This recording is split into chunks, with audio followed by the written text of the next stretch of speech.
Bienvenidos a este nuevo conversatorio del Centro Comercial Santa Fe y el periódico Vivir en el Poblado. Yo soy Esteban Carlos Mejía y me encanta ser el moderador de este conversatorio. Hoy nuestro tema es un asunto que a todos nos compete y nos interesa. Vamos a hablar de la salud emocional como una conquista educativa y cultural.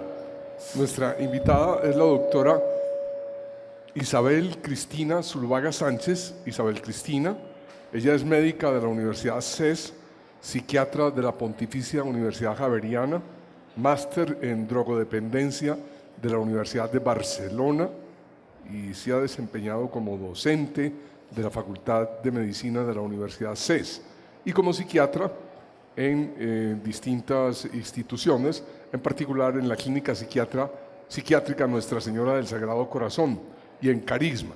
Actualmente ejerce su tarea de forma independiente. Doctora Isabel, ¿cómo está usted? Muy bien, muchas gracias. Estamos muy contentos de tenerla aquí.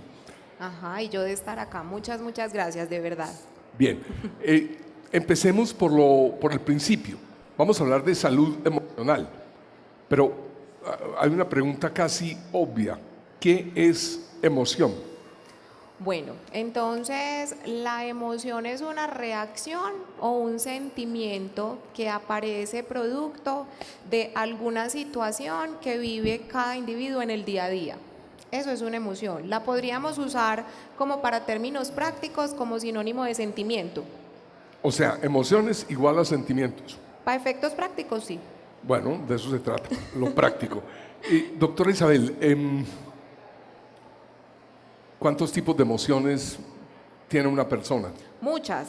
Pues hay muchas emociones, pero hay 5 emociones básicas con las que realmente tenemos desde que somos niños y son las siguientes: la tristeza, la alegría, la ansiedad o el miedo, el asco y la rabia. O sea, esas son las 5 emociones básicas y digamos que hay otro montón, pero realmente estas son las principales. ¿Todo ser humano tiene o siente esas emociones? Sí, definitivamente sí. La doctora le encantan las respuestas tajantes. ¿Sí o no? Ya lo van a notar ustedes. Cosa que yo ya me acostumbré, espero que ustedes también. Empecemos por la primera de esas emociones, la tristeza. Ajá. ¿Qué es la tristeza? La tristeza es una emoción que se caracteriza por sentirse uno decaído, de pronto en algunos momentos con una sensación de desesperanza, de abatimiento, ¿sí? de pronto de sentir que las cosas no están saliendo bien. Esa es la tristeza. ¿Es lo mismo que la depresión? Jamás, porque es importante que tengamos en cuenta que las emociones, estas 5 de las que vamos a hablar, por definición son normales. O sea, nosotros no podemos pensar siempre en la tristeza o en la ansiedad o en las otras como algo anormal o patológico, ¿sí? Por el contrario, cuando hablamos de depresión, por el contrario, jamás podremos hablar de depresión como algo normal, sino que siempre, tan pronto pensamos en depresión, inmediatamente tenemos que conectarnos con que ya hay una enfermedad, hay una alteración. Bueno, eso es importante saberlo. Mucho. La tristeza, ¿cuánto dura? Una persona está triste o se siente triste. ¿Cuál es el tiempo promedio de tristeza? No, imposible. O sea, no hay una duración promedio para la tristeza, porque la tristeza puede ser producto de múltiples situaciones e inclusive lo que para ti te puede generar tristeza puede que yo te diga o lo piense sin decírtelo, pero ¿qué es esa bobada? Pues se pone triste por eso. Va a depender muchísimo de cada persona, del estilo de personalidad, de la manera como viva y también de lo que me esté desencadenando la tristeza, ¿cierto? Entonces no podemos hablar de un día, de una semana, de un mes. En lo que sí tenemos que de pronto pensar es en la magnitud, o sea, para considerarla como normal, como una respuesta normal frente a algo, definitivamente no puede ocasionarnos una interferencia negativa o un impacto negativo en lo que hacemos en el día a día, pero no nos basamos en la duración como tal. La tristeza Es que me paraliza pensar en la tristeza. No, usted dice que todos los seres humanos tienen tristeza, sienten tristeza. Yo nunca me pongo triste. No, con seguridad que sí. Lo que pasa es que, a ver, Lo oculto, lo disimulo. con seguridad que hay personas que reaccionan más hacia la tristeza que otras. Eso es una realidad. Por la manera de percibir las cosas, por el estilo de vida, por el nivel de sensibilidad que se tenga en un momento determinado. Pero la tristeza todo lo vamos a sentir. ¿Qué pasa muchas veces? Que las personas como que tienden a nombrar ciertas reacciones de la misma manera. Entonces hay gente que todo el tiempo dice que está triste, o hay gente que permanentemente dice que es esta ansiedad o que es esta rabia, cuando realmente probablemente no se trata de rabia o de ansiedad o de tristeza.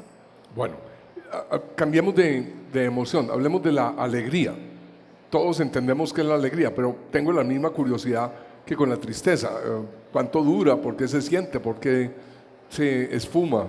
No tenemos cómo precisar la duración, porque como la tristeza es exactamente lo mismo, o sea, va a depender de cuál es la situación que me está llevando a mí a reaccionar con alegría. Yo me puedo poner súper contenta porque pasé a la universidad, o porque me enteré, o porque me propusieron matrimonio, ¿cierto? O porque estoy en embarazo, o porque conseguí el trabajo que tanto quería. Entonces, la duración de la alegría va a variar de nuevo según lo que me lo esté detonando, y también según, yo insisto mucho con el tema del estilo y la estructura de personalidad, que va a variar mucho entre una y otra persona, ¿cierto? ¿En qué momento se esfuma? Cuando ya lo que me hizo sentir feliz, ya de pronto ya me acostumbré, o ya pasó la novedad, o sencillamente porque apareció otra situación que me hizo sentirme triste. O sea, en general las emociones son efímeras. No necesariamente, porque uno puede sentirse alegre, pues, de manera sostenida en el tiempo. O Pues triste. no por el resto de la vida, pues, cierto, No. que los 90 años que viví súper alegre, pero yo no diría que son tan efímeras. Ok. Lo que sí es definitivo es que alternamos, ¿sí?, a lo largo de nuestra vida entre una y otra. Otra emoción es la rabia, Sí, o el señor. enojo. Sí, tal Yo cual. no me pongo triste, pero me enojo. Ajá. Por ejemplo, cuando tengo que destapar una cosa como estas, o, uy, no, esas galletas que ponen, ¿por qué no anexan los alicates de una vez? Ajá. Eso puede ser rabia, pero Eso no me van a dar cupo en la clínica pronto. Pero también uno podría pensar que es desespero, no necesariamente rabia. Puede ser rabia, claro que sí, indiscutiblemente, pero también pudiese ser desespero. Entonces, ¿qué es la rabia? La rabia es estar irritado, estar enojado, molesto, ¿cierto? Es una emoción negativa que claramente le estorba a uno. ¿Quién quiere tener rabia o quién quiere estar enojado? Nadie. Pues, o sea, que sea de puro, ay, qué rico estar enojado. Entonces es una emoción negativa que ocasiona un malestar importante en lo que hacemos. Y el susto. El susto, la ansiedad o la angustia, y pues como sinónimos para efectos prácticos de nuevo, es como esa sensación de incertidumbre, de malestar, la angustia. Yo creo que lo define bastante bien, como el no tener certeza de algo, y está muy dado por el pensar, o muchas veces también puede venir acompañada de síntomas físicos. Y finalmente, otra emoción que usted mencionó ahora es el asco. Ajá. ¿Cómo Entonces es eso? el asco ya es el tema más como de la aversión, del me retiro frente a algo que no me gusta, ¿sí? Ahí estamos hablando más del asco. Esas 5 emociones dan la sensación de que son indispensables para defenderse en la vida, para sostenerse en la vida, para vivir la vida. Absolutamente sí. Se combinan constantemente. Sí, realmente hay una cosa que yo trato de decirles siempre en consulta: la vida emocional de ningún ser humano es plana, ¿cierto? O sea, todos tenemos fluctuaciones u oscilaciones, inclusive en el mismo día. Pero la clave está en que esas fluctuaciones u oscilaciones no pueden ser lo suficientemente elevadas como para que uno no pueda hacer lo que tiene que hacer, ¿sí? Pero entonces uno se puede levantar tranquilo y contento, pero en el camino se le atravesó el motociclista y se le montó al carro. pues ahí ya uno no va a estar tranquilo. Probablemente algunos se enojarán, otros se asustarán, otros se pondrán tristes, pero ya después otra vez la emoción baja. O sea, la vida emocional definitivamente no es algo plano, entonces permanentemente estamos enfrentados, ¿sí? A estas diferentes emociones y es totalmente necesario. Imagínense pues uno con el novio y uno bien plano, pues sin reírse o uno... A lo mejor le gusta. ¿Cómo? A lo mejor le gusta el novio así. Pero no, probablemente, pero no debería ser lo más común. Lo más probable es que aparezca el vení, pues, pero vos, ¿por qué? Vos no te reís, pues vos nunca me decís que me querés, yo a vos como que, o sea, la emoción es necesaria para la parte familiar, interpersonal, para lo laboral, para una cantidad de cosas. Con esos nombres tan categóricos, tristeza, alegría, ansiedad o angustia, rabia o enojo y asco o como dice usted, retiro, uno tendría a pensar que hay como una especie de estigmatización hacia las emociones. Yo las digo y de inmediato pienso, no, eso son enfermedades. Yo no debo ser demasiado triste, yo no me debo enojar tanto, no debo sentir asco por las cosas. La vida emocional es una vida enfermiza. Las emociones son enfermedades. No. Como les decía ahora, si pensamos en las emociones son necesarias y son normales. O sea, de base tenemos que pensar en cada una de ellas como algo normal, ¿cierto? ¿Qué pasa? Que sí pueden aparecer diferentes enfermedades mentales donde ya vamos a tener como una magnitud, ¿sí?, de alguna de estas emociones un tanto desproporcionada y ya deja de ser normal, pero de entrada, pues, o sea, si yo estoy triste, no necesariamente estoy deprimido, pues si estoy enojado, no necesariamente pues tengo un trastorno pues del control de los impulsos, no. Ok, eso que está diciendo es muy importante porque uno tiende a confundir esas cosas. Cuando las emociones están en equilibrio, la vida emocional es, dijéramos, muy fértil. Cuando se desequilibran las emociones, ¿qué pasa? Pero pilas con lo del desequilibrio, ¿cierto? Porque yo puedo estar triste y eso no es que esté en desequilibrio. La cuestión es cuando empiezo a tener una reacción o un sentimiento desproporcionado frente a determinadas situaciones, ¿sí? Ahí es donde uno se le tienen que prender las alertas o la alarma de que algo no está funcionando bien. Un ejemplo, por favor. A ver, un ejemplo, el de la universidad, ¿cierto? Entonces yo salí del colegio y me quiero presentar a la universidad y no pasé. Entonces, lógicamente, ahí pueden aparecer diferentes emociones. Me puedo o enojar, o poner triste, o me puedo angustiar. Eso es totalmente normal. ¿Qué sería anormal? Que la magnitud de dicha emoción me hiciera huir, yo me voy.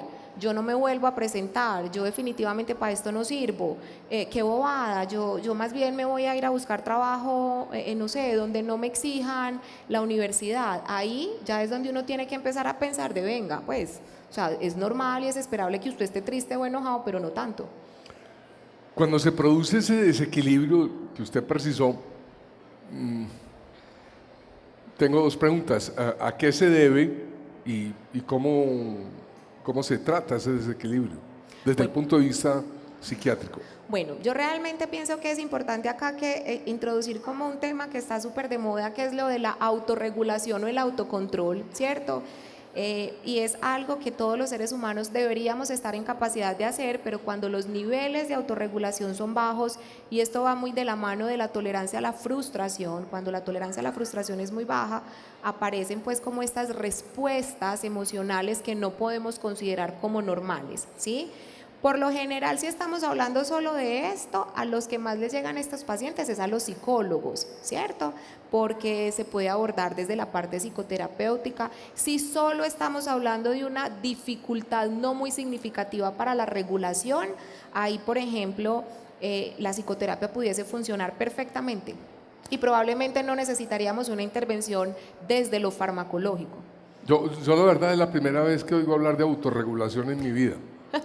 Explíqueme qué es eso. La autorregulación o el autocontrol es la capacidad que debemos tener como para modular la respuesta emocional frente a una situación. Como Entonces, Trump. Por ejemplo, Como Trump, por ejemplo. no la posee. No tiene autorregulación. Para que les quede súper claro, los niños chiquitos, hasta más o menos los 4 o 5 años, hacen pataleta. Eso hace parte del proceso de crecimiento y eso es normal. Ellos ahí todavía no han aprendido a autorregularse, entonces están acá con todos estos almacenes y pasan por Pepe Ganga y lo quiero y el papá le dice que no. ¿Qué hace un niño de 3 años que apenas está en ese proceso? Se tira al piso, se revuelca, ¿cierto? Ahí no hay autorregulación. Los adultos pues podemos querer a veces muchas cosas, pero tenemos claro que no lo podemos, entonces digo, pucha, qué rabia, no me lo puedo comprar, no lo puedo hacer. Pero bueno, después, o sea, ya tenemos como esa capacidad de espera, esa capacidad de hagamos un alto en el camino y si tengo rabiecita o tengo frustración o tengo tristeza, pero no me desmorono, o sea, no me desbordo desde lo emocional, ¿cierto? Ni me pongo a hacer un show acá en el centro, pues imagínense uno bien viejo haciendo un show porque no me alcanza pues para el reloj. No, pues es un ejemplo muy bobo, pero es como para que entiendan, o sea, un niño chiquito claramente no se autorregula. Ya a medida que vamos caminando por la vida, vamos adquiriendo esa capacidad. Uno no nace autorregulado. ¿No? No. Ay, descansé.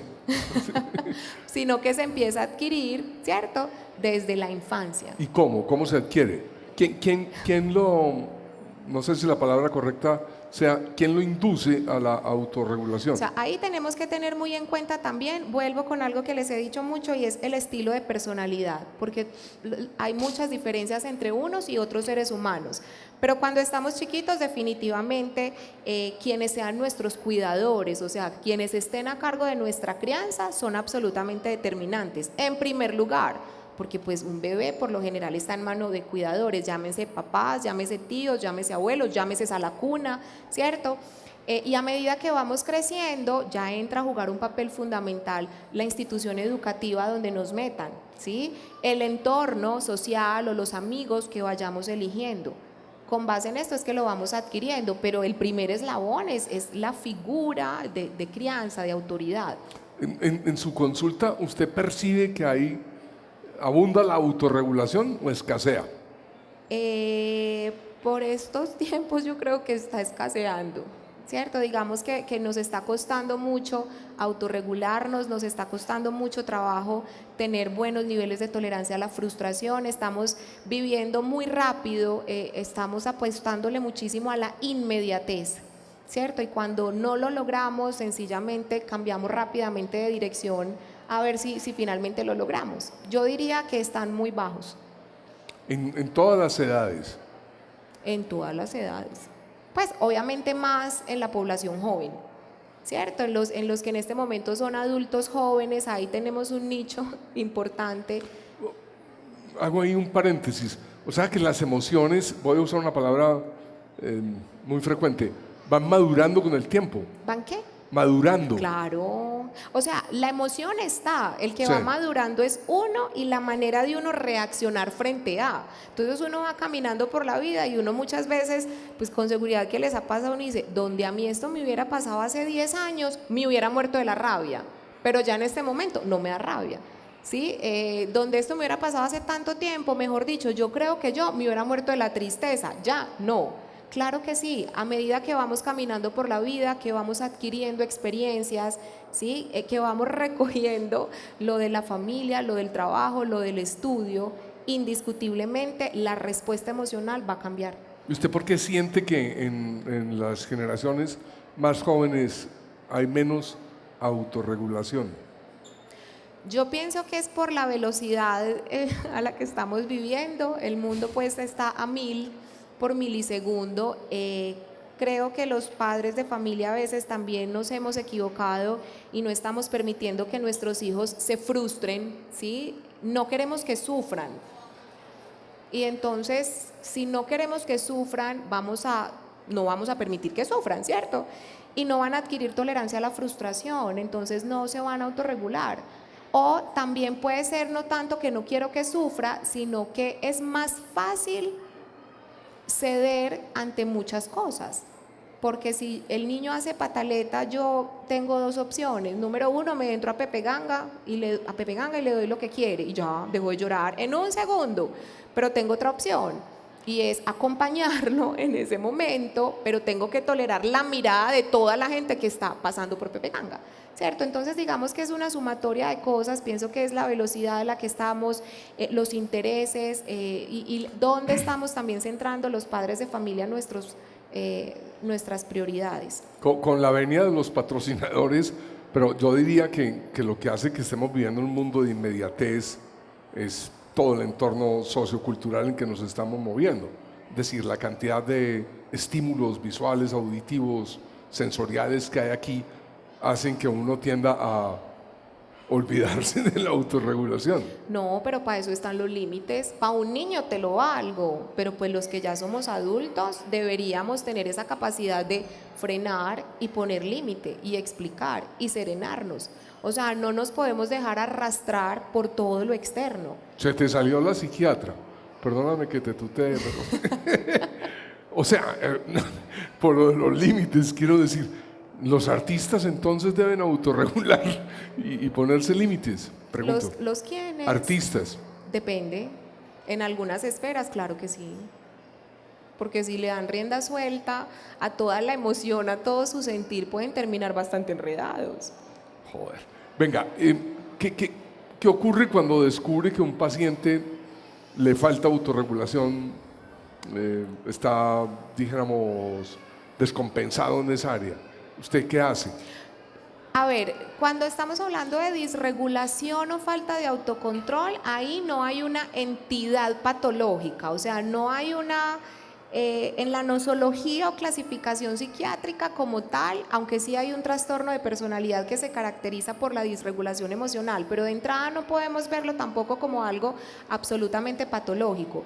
Por lo general, quienes empiezan a identificarlo son los padres de familia o el esposo, la esposa o el compañero de trabajo, ¿cierto? Ahí es donde se empieza a detectar. Y como les decía, por lo general el primer paso es el tema del psicólogo o la psicóloga, arrancar un proceso psicoterapéutico. Si es una cosa que realmente está generando malestar, porque probablemente todos en uno o en varios momentos de la vida hemos reaccionado un tanto inadecuadamente, ¿cierto? Pero frente a uno o dos o tres episodios en la vida de un desbordamiento tampoco podemos pensar que ya ahí hay algo anormal o patológico. Hay un temor reverencial al desbordamiento emocional. A todos nos da susto desbordarnos emocionalmente en público. Sí. Pues sí, tiene sentido, ¿cierto? Sí, pues, pero ocurre constantemente. ¿En público? No. Yo creería que no. Ok. Volvamos a la consulta. Se ha pasado por el proceso psicoterapéutico y se descubre que de todas maneras la falta de regulación tiene algo patológico. Y entonces esa persona migra a su consultorio, sí, al psiquiatra. ¿Qué se hace? Ahí, ¿qué se hace? Tenemos que empezar como con todo el proceso de evaluación diagnóstica y considerar y entrar a descartar una posible enfermedad mental que ameritara otro tipo de intervención adicional a la psicoterapéutica. O sea, indiscutiblemente si tenemos un paciente con algún tipo de trastorno de personalidad, hay algunos trastornos de personalidad que se caracterizan por gran impulsividad, ¿cierto? O si definitivamente estamos hablando de un paciente que tiene un trastorno depresivo, probablemente lo vamos a ver muy desbordado desde la parte anímica, ¿sí? Entonces, lo primero es descartar posible enfermedad mental.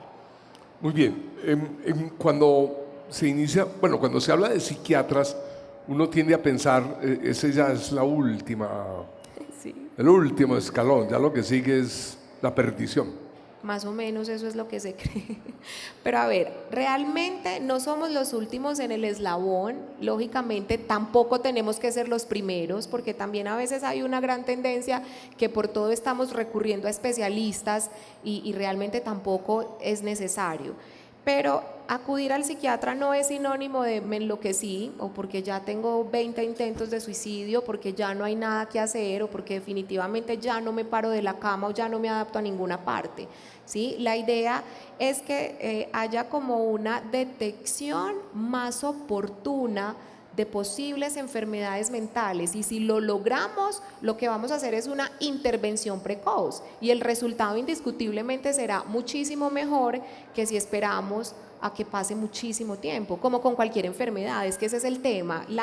Ojo que cuando yo hablo de enfermedad mental no estoy hablando de locos, que eso es otra cosa. Cuando uno le dice a la gente, mira, es que hay una enfermedad, no, es que yo no estoy loco, la depresión es una enfermedad mental, los trastornos de ansiedad también lo son. Entonces, la idea es como que de verdad cuando empiece a haber una alteración podamos hacer una detección precoz, como quiere hacerlo el internista, el cardiólogo, ¿sí? el ortopedista, o sea, cualquier médico va a querer que el paciente le llegue a su consulta en un momento donde la intervención pueda ser muchísimo más eficaz. Esa es la idea. Durante años ha habido un tabú con la consulta psiquiátrica. Todavía. ¿Usted siente que ha disminuido o se mantiene igual?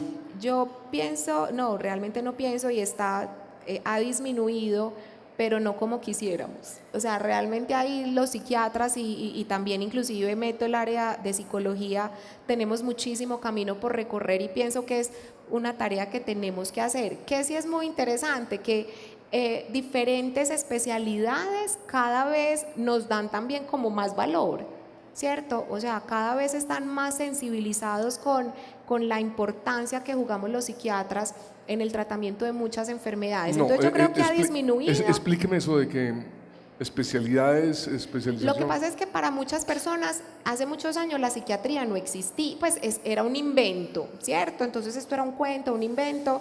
Algunas personas, inclusive algunos médicos todavía de pronto lo piensan. Pero con el avanzar científico, ¿sí? Definitivamente hemos podido demostrar que esto no es un invento, que es algo que existe, y ahí hemos cobrado cada vez más relevancia. A ver, ¿qué es lo que pasa? Si yo me quiebro, a mí me toman unos rayos X, es súper evidente, pues, ¿cierto? Fémur fracturado, yo lo veo, el médico lo ve, los otros lo ven. Infortunadamente en psiquiatría no tenemos exámenes diagnósticos. Nosotros construimos los diagnósticos es con base en signos y síntomas, o sea, la entrevista.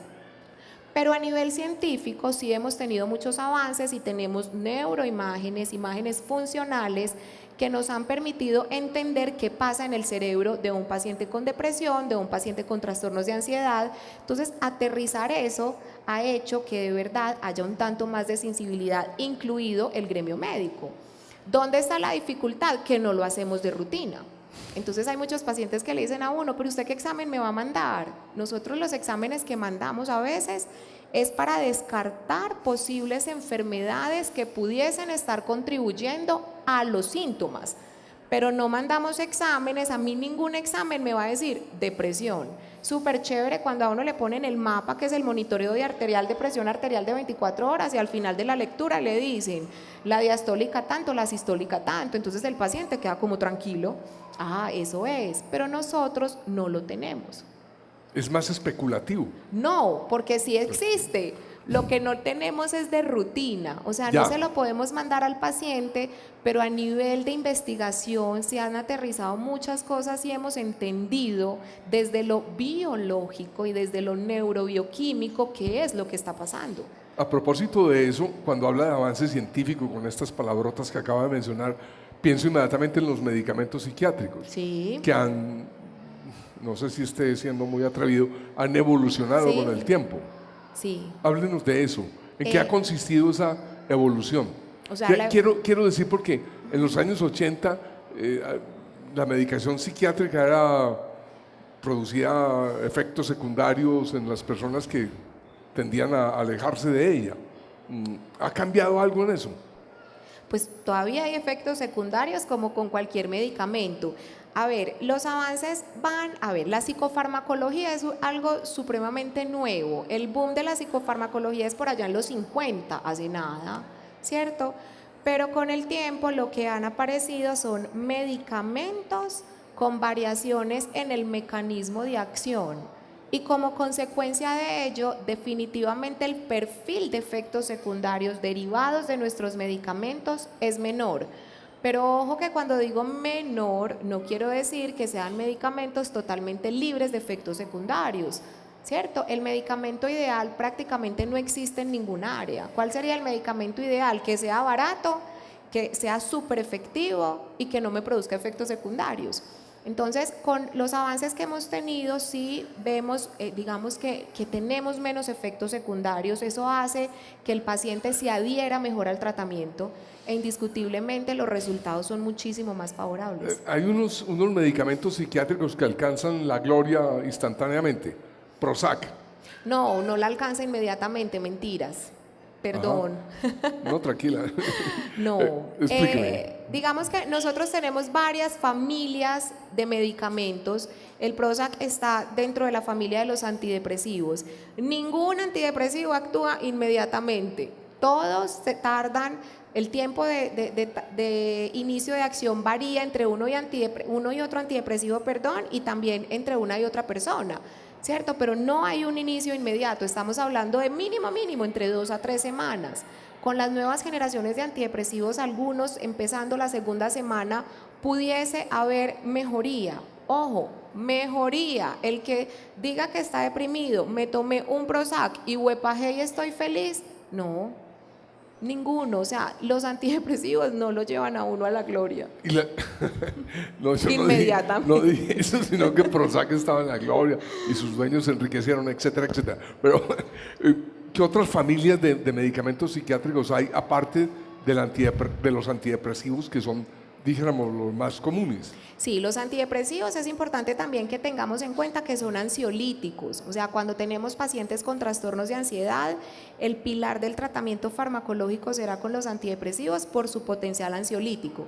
Pero también tenemos una familia adicional de ansiolíticos y ahí tenemos las benzodiazepinas. Esas sí lo pueden llevar a uno a la gloria inmediata. Esos sí pudiesen tener un potencial adictivo. Los antidepresivos definitivamente no lo tienen, las benzodiazepinas pudieran tenerlo y los usamos principalmente como ansiolíticos al principio de los tratamientos, porque como no actúan inmediatamente los antidepresivos, les tenemos que dar algún sostén al paciente, ¿cierto? Tenemos otra gran familia que son los antipsicóticos, ¿cierto? Los antipsicóticos son los que van dirigidos a pacientes que tienen enfermedades con ruptura del contacto de la realidad. Y tenemos la familia de los estabilizadores del ánimo. Esas son como las principales. Usted ahora explicaba que en todo el proceso de diagnosis psiquiátrica hay un componente que escapa pues a la tecnología. Sí.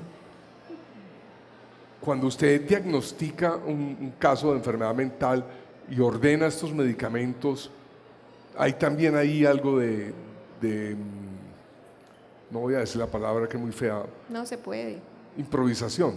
No, jamás. Hay indiscutiblemente... Espéreme, que es que sonó muy feo y la gente va a pensar que quiero que me mande al psiquiátrico. No, es que quiero decir, un médico regular ante una situación envía un medicamento que rápidamente puede saber si funcionó o no funcionó. O sea, desde un analgésico hasta un antibiótico. Pero en el caso de los psiquiatras, usted envía alguno de estos medicamentos de las familias que mencionó y tiene que esperar un tiempo. Sí. Y ahí no hay algo de improvisación. No es improvisación, sí tenemos dificultades en el proceso diagnóstico por lo que les decía, porque es con base en signos, síntomas, en la entrevista, en la información que nos da el paciente, en la información que nos da los acompañantes del paciente, pero tenemos que ser muy responsables y muy cuidadosos y tratar de hacer una buena impresión diagnóstica.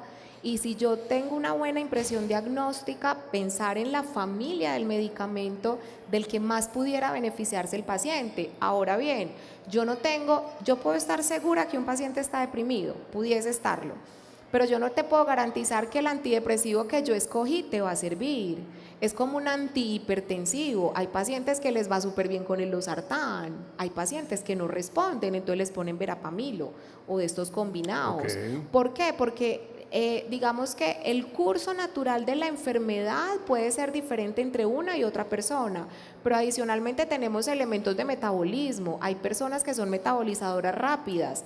Y también empieza a cobrar cada vez más importancia el tema de la farmacogenética, y es como nos damos cuenta que hay pacientes, pues, pero es a través de exámenes que no se mandan tampoco de rutina, que les falta, ¿sí?, algún gen para tener X receptor fundamental para metabolizar X medicamento.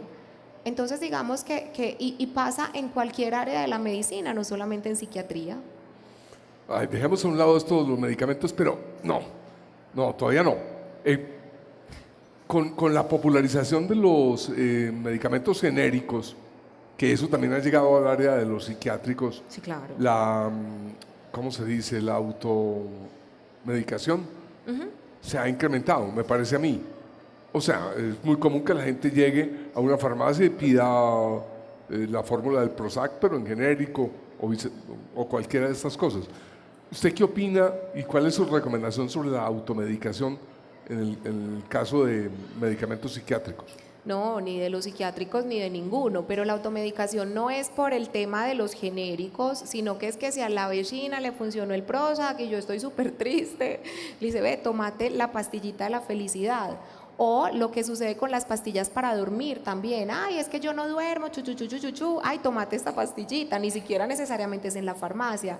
Es muy delicado, ¿cierto? Realmente es muy delicado, porque ahí es donde muchas veces también se aparecen algunos efectos secundarios, o se toman 2 o 3 pastillas y eso no funcionó. Entonces es decir, no, esto no sirve, y es seguir ensayando otros y otros y otros, y es tardar posiblemente un diagnóstico, o es estar sencillamente tomando algo que no necesito, y si yo no lo necesito, ¿para qué me lo tomo? Bueno, ahora sí cambiamos de tema. En su consulta, ¿la mayoría de los pacientes son hombres o mujeres? Mujeres. Radical, mujeres. Definitivamente sí. ¿Por qué? A ver, hay algunas enfermedades mentales cuya prevalencia es mayor en la población femenina. Eso es una realidad. Yo no dije eso. No, pero está, no estoy diciendo todas. Ojo, hay algunas enfermedades mentales que son más prevalentes en las mujeres. Oiga, donde haya feministas aquí, usted No, sabe pero el es problema. que es cierto. Si vamos a mirar los estudios de salud mental, ¿cierto? Y nos centramos en epidemiología, pues no podemos decir que no. Entonces, Lo que pasa es que la cuestión es, bueno, y el por qué, ahí se pueden venir una cantidad de razones. Pero aparte de eso, es una realidad que las mujeres, o sea, la población femenina, consultamos más o consultamos más rápido, ¿sí? O nos da menos pena hablar, o somos menos orgullosas, y somos más sensibles también muchas veces frente al tema emocional, a diferencia de lo que puede pasar con algunos hombres. Los hombres son más... Los hombres son a veces más orgullosos, los hombres a veces también son más, yo no le voy a ir a contar mis problemas a nadie, nadie me tiene que decir a mí cómo tengo que vivir, o sencillamente se sienten avergonzados, pero también pasa a veces con las mujeres, y es porque como cuando ya aparece una enfermedad mental de manera recurrente, apelamos a que es algo voluntario. Pone de tu parte. Entonces, claro, ¿quién va a consultar? Qué susto, pues qué pena. Pero eso no es cierto. No es cierto. Uno pone de la parte cuando uno está triste, cuando uno está enojado. Si yo de pronto estoy como muy preocupada, yo digo, voy a salir a trotar, me voy a tomar una aromática y yo puedo poner de mi parte. Pero cuando estamos hablando ya de una enfermedad mental, ahí la parte volitiva no juega ningún papel. Llega un momento en el que sí lo va a jugar, y es consulto y me encargo de mi enfermedad.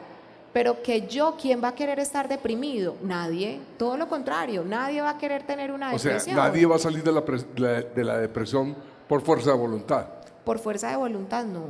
Las depresiones, uno tampoco vive deprimido toda la vida. Las depresiones son autolimitadas, pero pueden tardarse muchos meses para resolverse, y el problema es todo lo que puede pasar durante ese periodo de tiempo. Entonces ya no voy al trabajo, me separo, peleo con mis hijos o me suicido, ¿cierto? Entonces por eso tenemos que hacer una intervención en el momento adecuado. Bueno, estábamos hablando de los pacientes masculinos, son más...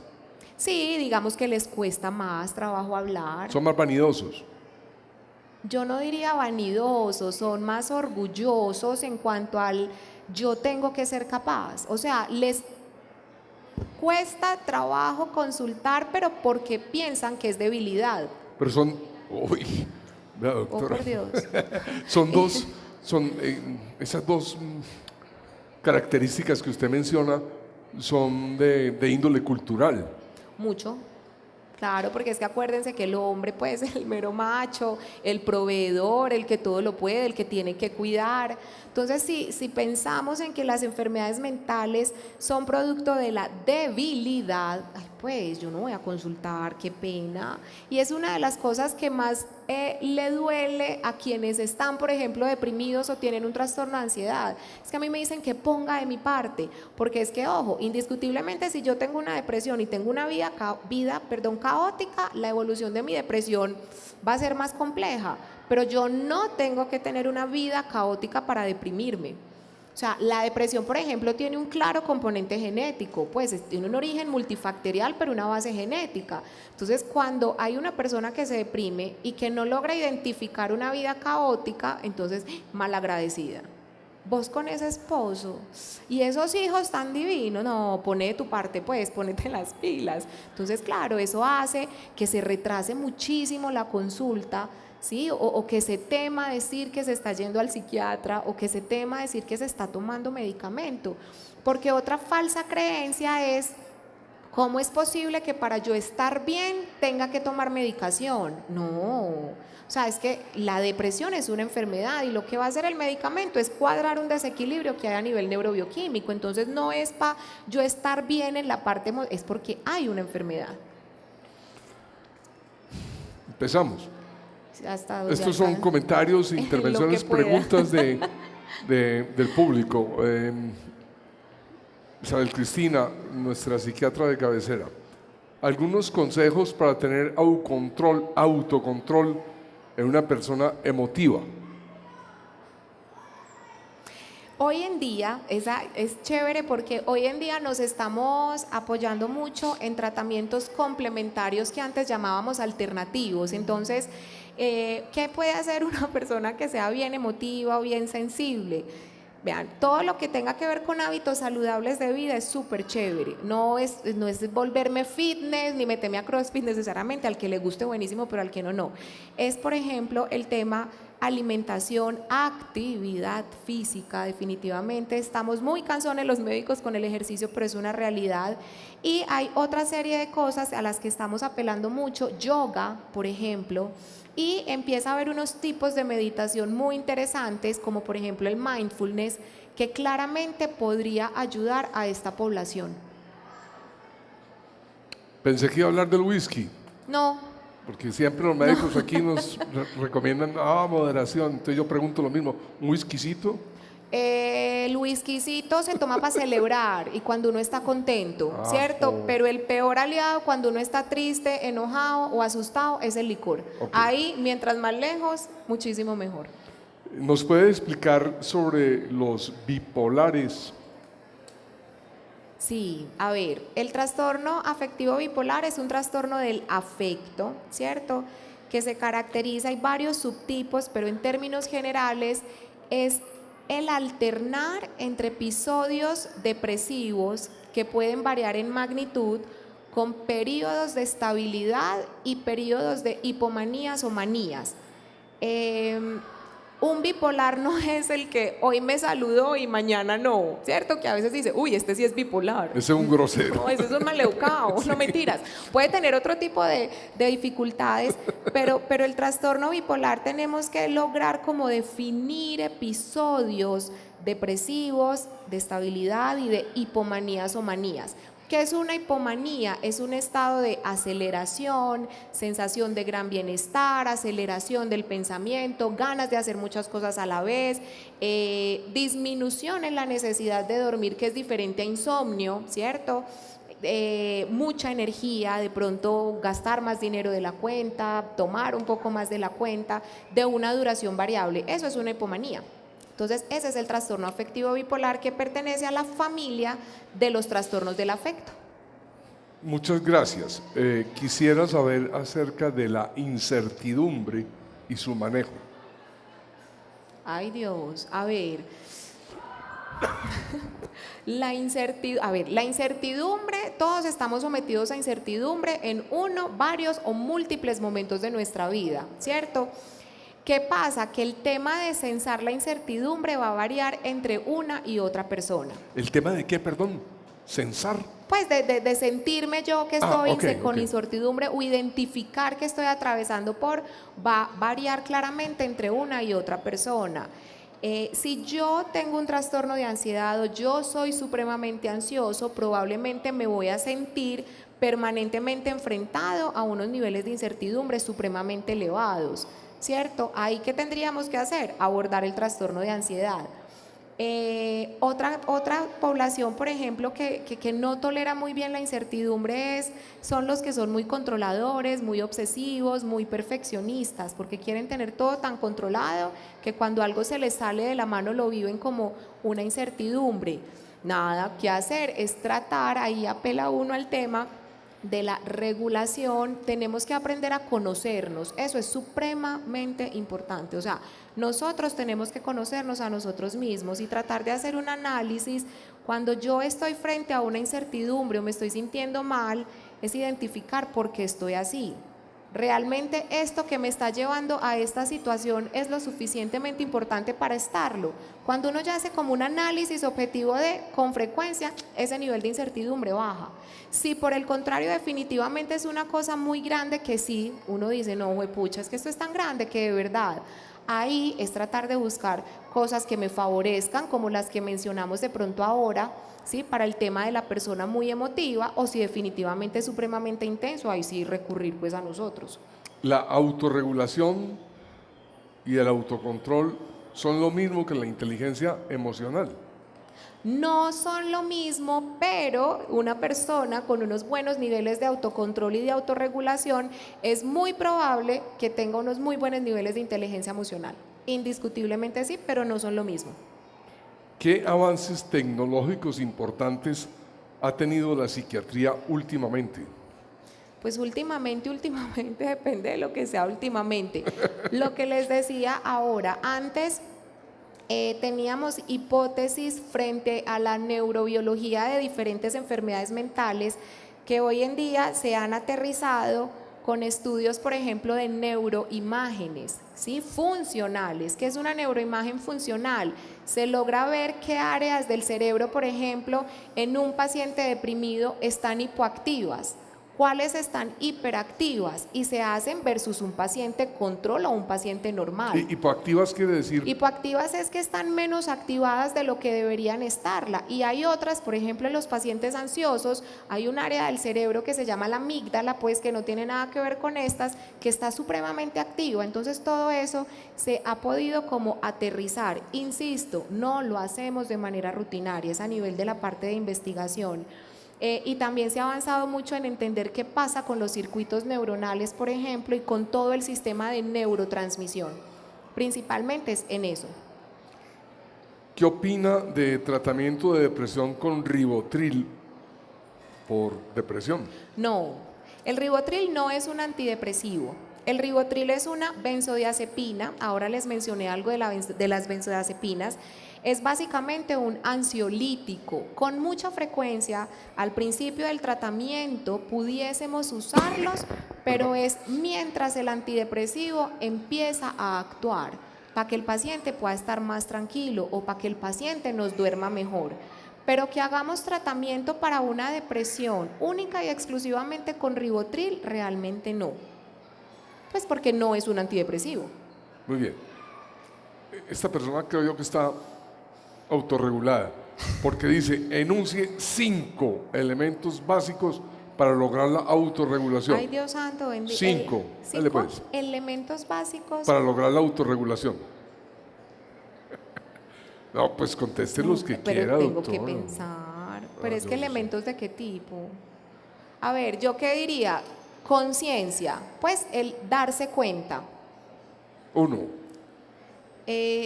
Persistencia. 2. Dios santo. Usted es capaz. Tú puedes. Para lograr la autorregulación, otros elementos, lo que les decía ahora, hábitos saludables de vida. 3. Pero es que ahí hay varios, yo creo que ahí ya están los 5. Bueno, no, listo. y recurrir a cosas complementarias, de verdad funciona. Respiración, por Dios, eso es una cosa que es súper buena. La respiración abdominal o diafragmática, eso también nos ayuda. ¿Quiere un...? También. Bueno, no, dejemos ahí, que eso estaba muy fuerte. Este ya estuvo... ya usted había hablado de esto, pero viene la pregunta, ¿puede una tristeza convertirse en una depresión? Si la respuesta es sí, ¿en qué momento se da el cambio? ¿Puede una tristeza convertirse en depresión? Sí, pero para uno deprimirse definitivamente tiene que tener la predisposición o la vulnerabilidad genética. Si yo no tengo la predisposición, no me deprimo. Pues con seguridad que conocen personas que les pasa de todo. Pues que uno dice, Dios mío, bendito, a este qué más le va a pasar, y hacen el duelo y vuelven y salen y no se deprimen, ¿cierto? Entonces, la respuesta es sí, pero el momento va a depender si tengo una predisposición genética o no, si tengo antecedentes de depresión y también cuál es el manejo que le doy a esa tristeza en un momento determinado. Cuando digo cuál es el manejo que le doy es, no, el cuento de si yo sufro de depresión no me pueden dar malas noticias, es mentiras, pues qué tal. Pero lo que sí es definitivo es que si yo identifico una o varias situaciones estresantes, dolorosas o adversas que me están ocasionando un malestar significativo, yo debo tratar de movilizar estrategias para resolver esas situaciones, de tal manera que más temprano que tarde esa tristeza se resuelva y yo salga adelante. ¿Desde qué área del conocimiento se aborda con mayor afinidad el manejo de las emociones? ¿Desde la psiquiatría, la psicología o la programación neurolingüística? ¿Desde qué área se aborda mejor? Se aborda con mayor afinidad el manejo de las emociones. ¿Psiquiatría, psicología o programación neurolingüística? A ver, realmente no somos excluyentes, eso es una cosa súper importante, porque también piensan que si yo voy donde el psicólogo, no voy donde el psiquiatra, y que cuando me mandan donde el psiquiatra dejo de ir donde el psicólogo, viceversa. Si estamos hablando de un tema que no constituye una enfermedad lo suficientemente importante o una alteración significativa, yo me atrevería a decir que la psicología.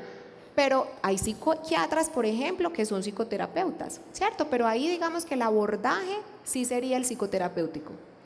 La fluoxetina que se toma sin prescripción médica, ¿qué consecuencias tiene a largo plazo? ¿Crea dependencia? No, ningún antidepresivo tiene potencial adictivo, eso es supremamente importante. ¿Qué pasa? Que si yo no tengo una depresión o yo no tengo un trastorno de ansiedad y me tomo la fluoxetina, no me va a pasar nada, pues yo no voy a ser más feliz, ¿sí? Realmente es un medicamento seguro, sin potencial adictivo, no tiene ni repercusión a nivel estructural, pero igual es un medicamento, si no lo necesito, no me lo tomo. Pues, o sea, si yo no tengo un dolor, ¿para qué me voy a tomar un Dolex? No tiene sentido, pero realmente si vamos a ser estrictos, es un medicamento seguro. ¿Usted qué hace cuando las personas, sus pacientes, se niegan a reconocer que no tienen autorregulación? Ay, no, eso es un chicharrón, no, es súper difícil. Pues, pero no solo en la autorregulación, sino digamos que uno de los grandes retos que tiene cualquier persona que trabaje en el área de la salud es que el paciente de verdad reconozca que hay un problema. Pues le pasa al endocrino con el diabético, pues, o al internista con el hipertenso. Haga pues entender que hay una enfermedad de la que se tiene que encargar. No, ahí nos toca movilizarnos a nosotros con diferentes estrategias que llamamos de psicoeducación, o sea, tenemos que sensibilizar, mostrar, tener mucha tolerancia. Yo pienso que los psiquiatras tenemos que tener una buena tolerancia a la frustración, y otra cosa es apoyarnos en las personas que sean importantes para esa persona. No, pues, o sea, si está casado y es importante el esposo o la esposa, el esposo o la esposa. Si estamos hablando de alguien que tiene papás que son cercanos, con los papás. O sea, es hacer como un trabajo en equipo y sensibilizar y psicoeducar no solamente al paciente, sino a quienes son importantes de su entorno. Sí, esta pregunta es mía. ¿Cómo hace un psiquiatra para limpiarse o librarse de todas las cosas horribles, vibraciones, malas No, energías, etcétera, etcétera, que recibe en la consulta? En el proceso, digamos que formativo, siempre la recomendación es que nosotros tengamos procesos individuales, o sea, nosotros asistir a psicoterapia, como para aprender a manejar el tema emocional y no ir a poner tampoco las emociones de nosotros en un paciente, porque eso sería un error gigante. Entonces, eso hace parte de nuestro proceso formativo y también uno lo puede seguir haciendo ya cuando esté ejerciendo. Y poner en marcha todo lo que les he dicho, pues o sea, tratar de tener una fuerza desde lo familiar, tratar de hacer ejercicio, de verdad, tratar de comer bien, evitar el consumo de licor excesivo, esa es la manera. Ok. ¿Cuáles consejos sugiere para una persona, para que una persona se autorregule cuando es mal genio o muy impulsiva? Oh, por Dios. ¿Qué es? A ver, lo principal es lo que les decía ahora, hay que tomar conciencia. O sea, cuando el primer paso es, hay que darse cuenta, porque hay mucho por ahí mal genio impulsivo que ni siquiera se da cuenta. Entonces, lo primero es tomar conciencia. Si yo ya tomé conciencia, es empezar a identificar cuáles son las cosas que más me disparan y ver cuáles puedo controlar y cuáles definitivamente no. Qué pena ser tan cansona, pero de verdad hay que hacer ejercicio, hay que comer bien, hay que dormir bien, hay que aprender también a distribuir los tiempos de trabajo, de estudio, de ocio, de familia, ¿sí? Y si definitivamente, descartar que no vaya a haber una enfermedad mental concomitante. Y si definitivamente nada de esto funciona, de pronto ahí sí, el tema psicoterapéutico pudiese cobrar una importancia importante y en algunos casos, algunos medicamentos que nos ayudaran a frenar la impulsividad. Pero digamos que ahí sí sería como el último eslabón, la parte farmacológica.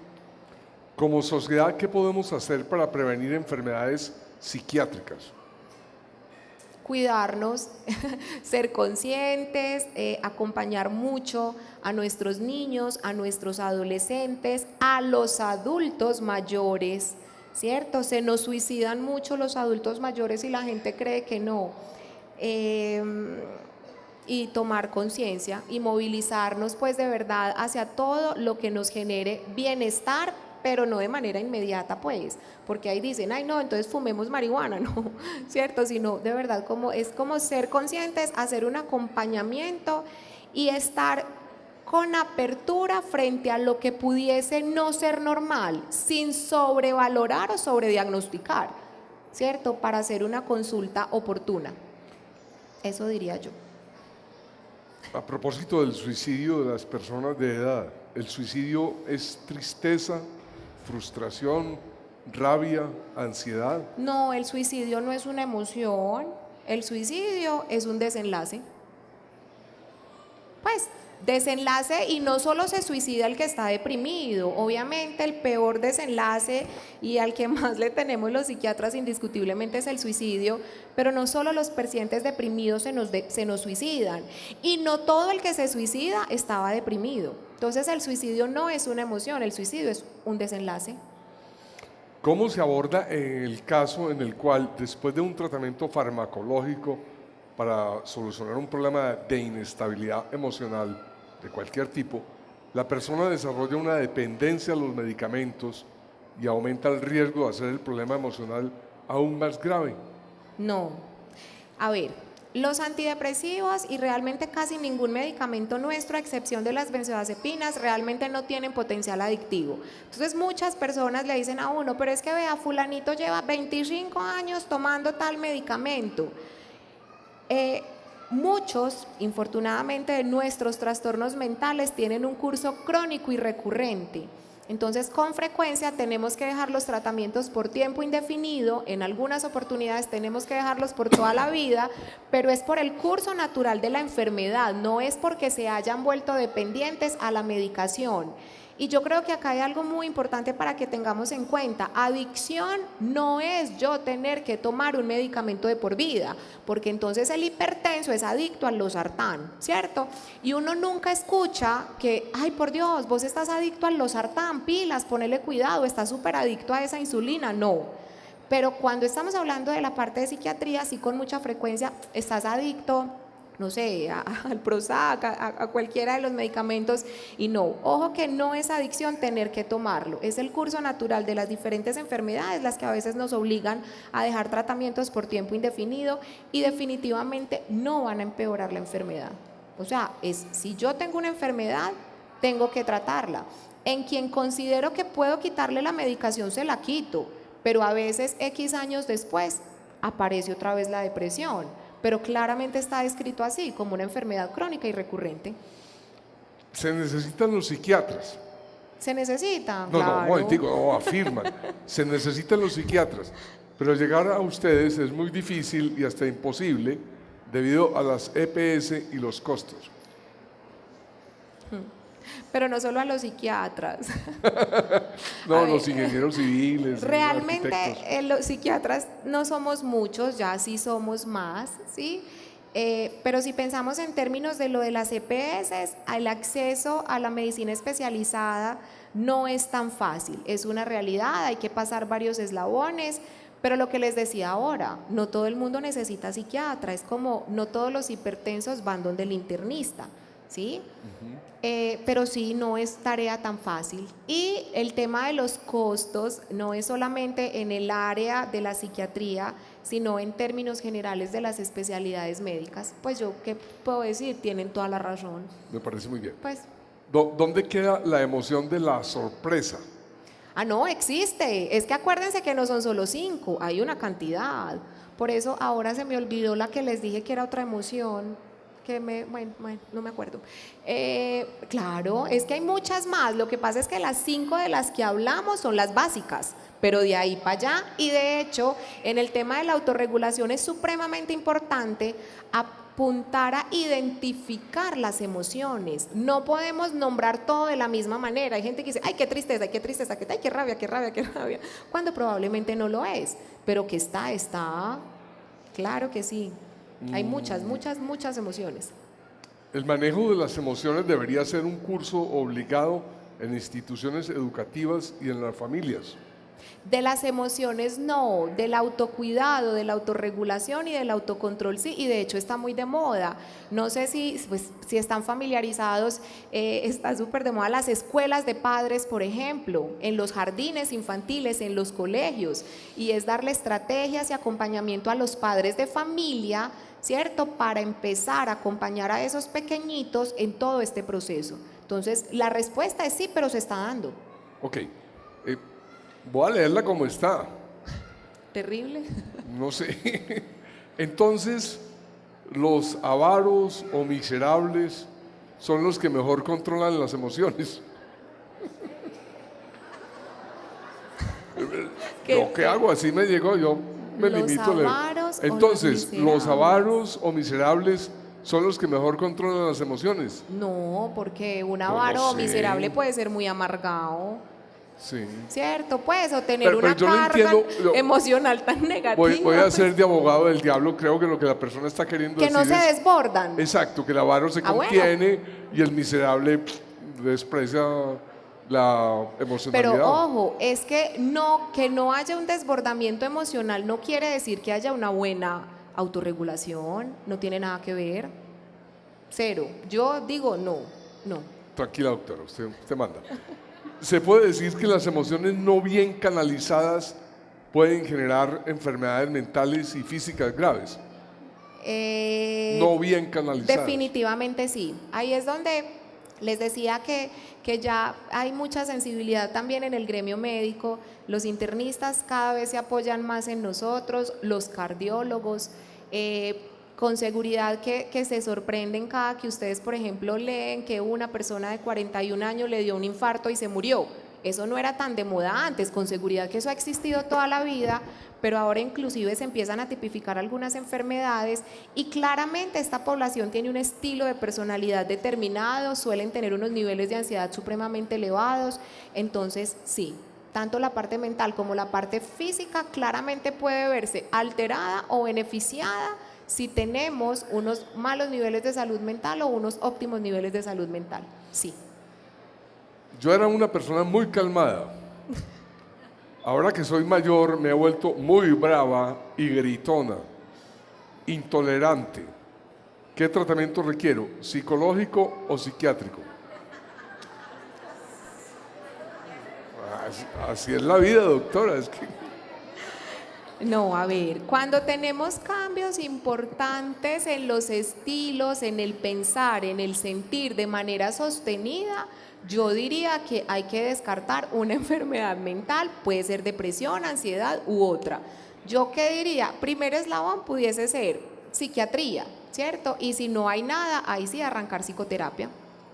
Pero también hay otra cosa que se me queda en el tintero y es que yo les dije que no hay exámenes para diagnosticar depresión ni ansiedad, pero sí solemos mandar con mucha frecuencia para clínicos, como les decía, para descartar posibles causas orgánicas. Entonces un hipertiroideo mal controlado es súper ansioso.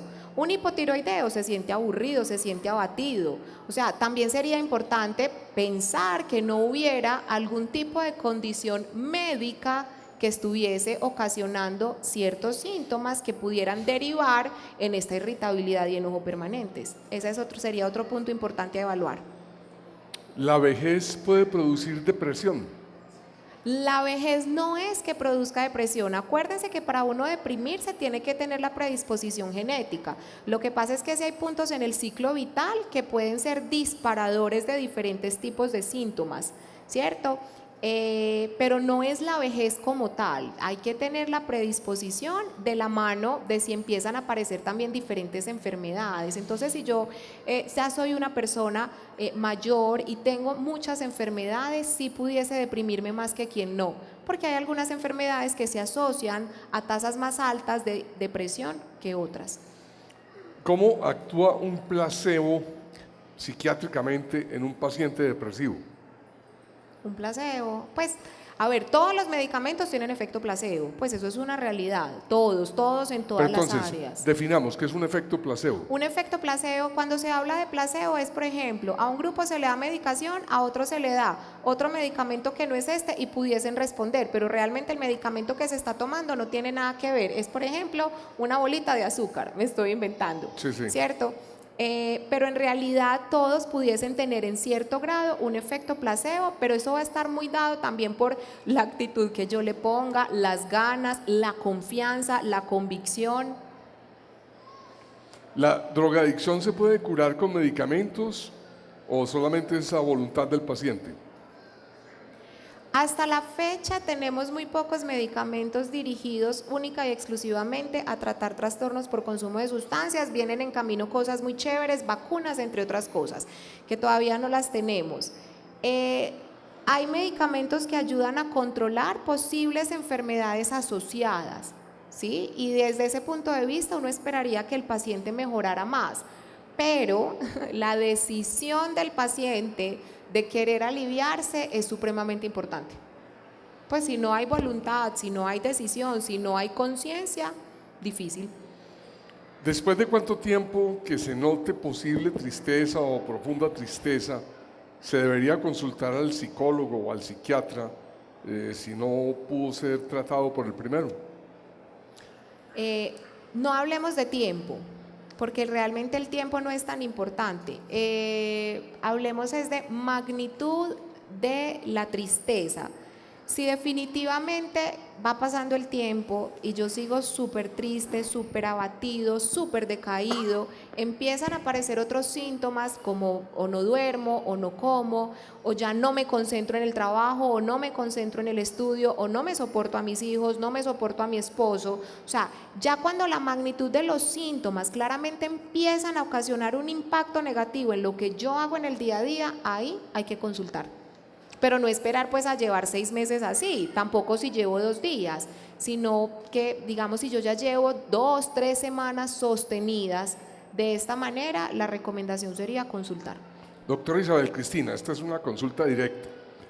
Usted nos habla de autocontrol y primero que todo saber que uno está mal, pero ¿cómo se puede ayudar a alguien cercano quien perdió un bebé y no encuentra sentido a la vida? Lleva 3 años y aún no lo supera. No, a ver, ahí estamos hablando de un duelo complicado, ¿sí? Posiblemente un trastorno depresivo asociado.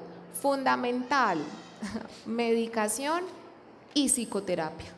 Hay inclusive algunos psicoterapeutas que se dedican mucho al tema del duelo y también hay terapias grupales. Eso podría ayudar muchísimo, pero probablemente haya una depresión y necesite intervención farmacológica también. ¿Un duelo puede conducir a depresión?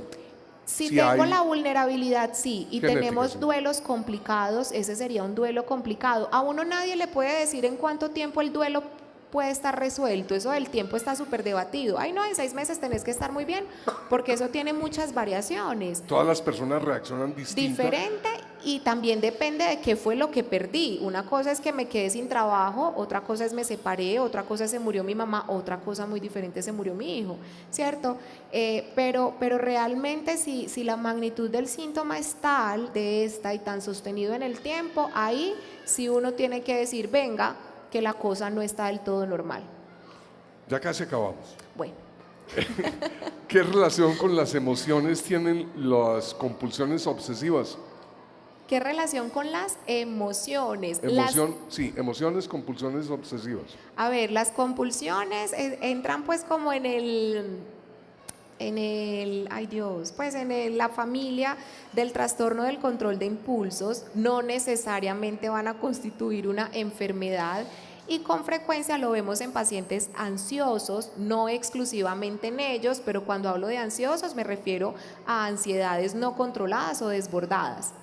Pues el acto, la compulsión es un acto, o sea, es una conducta, no es una emoción como tal. ¿Por qué el tratamiento terapéutico es tan mezquino y poco complementado en el sistema de salud colombiano? No entendí. Otra vez. Perdón. ¿Por qué el tratamiento terapéutico es tan mezquino y poco complementado en el sistema de salud colombiano? No tengo ni idea. Yo diría, es que no es fácil, ¿cierto? O sea, realmente es muy, muy complejo tratar de darle la atención necesaria y suficiente a todas las personas que lo necesiten. Pero también pienso que ha sido parte de un gran desconocimiento. Insisto, muchas veces hemos estado muy relegados y no le hemos dado la importancia necesaria, pero yo creo que en la actualidad las cosas se están moviendo en una dirección diferente. ¿Cómo hacer con una persona que la familia nota que está depresiva y no acepta consulta? Grave. A ver, no. Obligado no lo pueden llevar, pues cuando le llevan es horrible porque a veces el paciente se entera que está donde el psiquiatra allá adentro. Es que usted es psiquiatra y uno, Padre mío y Señor nuestro, ¿cierto? No, esa no es la solución. Yo siempre trato como de invitarlos a que busquen de ese entorno con quién de pronto pudiese tener un vínculo más estrecho, quién pudiera generar mayor sensibilidad. A veces uno se enoja mucho cuando la mamá le habla, ay no mami, no seas cansona, pero a veces está la mejor amiga, ¿sí? Entonces es como tratar de movilizarse frente a las personas cercanas o allegadas con quien pudiera haber una buena comunicación sin violentar tampoco la privacidad del paciente, lógicamente, para ver si por ese lado se pudiese movilizar un poco. Las dos últimas preguntas. ¿Por qué la bipolaridad, cuando no está medicada, se convierte o termina en una acción suicida? No, pero no solo la bipolaridad, diferentes enfermedades mentales. Recuerden que el suicidio no es un desenlace único de X o Y enfermedad mental, ¿cierto? Pero era lo que les decía ahora, la depresión no dura toda la vida, ella es autolimitada, pero en ese periodo de tiempo el peor desenlace es el suicidio. Esta es la última pregunta. Ya. Me parece muy sencilla, pero Bueno. se nos había pasado por alto. ¿Las emociones son hereditarias? No, todos las tenemos. Lo que sí definitivamente tiene un componente hereditario es el temperamento, que es una de las partes fundamentales de la personalidad, que tanto les he dicho del estilo y de la estructura de personalidad. Ahí sí va a ser algo definitivo, mi estilo de personalidad frente a la movilización o respuesta emocional o de sentimientos frente a determinadas circunstancias. Yo creo que ese va a ser un tema de otro conversatorio, la personalidad. Muy bien. Doctora Isabel Cristina Zuluaga, muchísimas gracias por estar con nosotros, su Con paciencia. mucho gusto. Gracias por asistir. Y gracias a todos ustedes por estar en este conversatorio. Pronto estaremos anunciando el siguiente evento, su fecha y su hora. Muchas gracias. Buenas noches. Hasta luego.